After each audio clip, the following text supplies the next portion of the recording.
Iran पश्चिम Asia का एक ताकतवर देश, लेकिन आज वही देश सड़कों पर उबाल, सत्ता के लिए चुनौती और भविष्य को लेकर अनिश्चितता से घिरा हुआ है।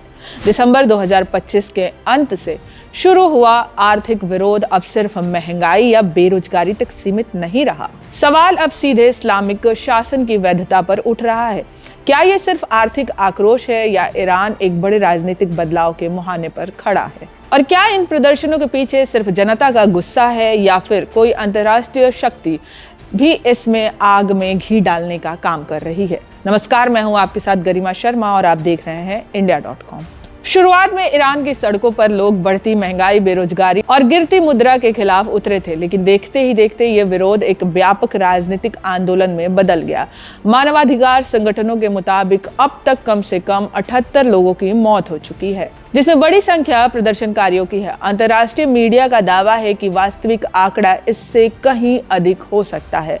तेहरान के अस्पतालों में एक ही रात में सैकड़ों घायल और मृतकों के मामले सामने आए हैं। हालात काबू से बाहर होते देख ईरान सरकार ने 7 जनवरी से पूरे देश में इंटरनेट और मोबाइल सेवाएं बंद कर दी।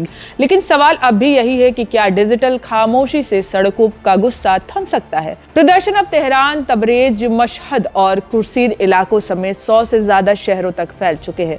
ईरान के सर्वोच्च नेता आयतुल्ला अली खामनेई ने प्रदर्शनकारियों पर विदेशी साजिश का आरोप लगाया है। वहीं अटॉर्नी जनरल ने चेतावनी दी है कि विरोध में शामिल लोगों को खुदा का दुश्मन मानते हुए उन्हें मौत की सजा तक हो सकती है। दूसरी ओर राष्ट्रपति मसूद पेजेश्कियान ने आर्थिक संकट के समाधान का भरोसा दिलाया है, लेकिन साथ ही अमेरिका और इजराइल पर दंगाइयों को समर्थन देने का आरोप भी लगाया गया है। तो सवाल ये उठता है, क्या सरकार जनता की आवाज सुन रही है या हर असंतोष को देशद्रोह बताकर दबाने की तैयारी में है? अमेरिका की प्रतिक्रिया ने हालात को और संवेदनशील बना दिया है। राष्ट्रपति डोनाल्ड ट्रंप ने ईरानी जनता को समर्थन देने का आश्वासन दिया है, जबकि विदेश मंत्री मार्को रूबियो ने खुलकर प्रदर्शनकारियों का साथ दिया। इसके जवाब में ईरान ने चेतावनी भी दी है कि अगर उस पर हमला हुआ तो इजराइल और क्षेत्र में मौजूद अमेरिकी सैन्य ठिकाने निशाने पर होंगे। इसी बीच नेतन्याहू और रूबियो की बातचीत के बाद इजराइल हाई अलर्ट पर चला गया है। क्या ये विरोध अब क्षेत्रीय संघर्ष की चिंगारी बन सकता है? आज ईरान एक ऐसे मोड़ पर खड़ा है जहां हर कदम इतिहास बदल सकता है।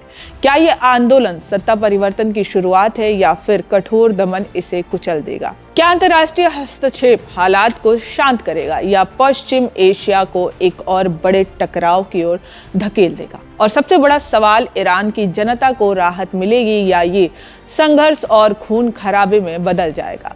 जवाब फिलहाल धुंधले हैं, लेकिन इतना तो तय है कि ईरान की सड़कों पर उठी ये आवाज अब दुनिया अनसुनी नहीं कर सकती।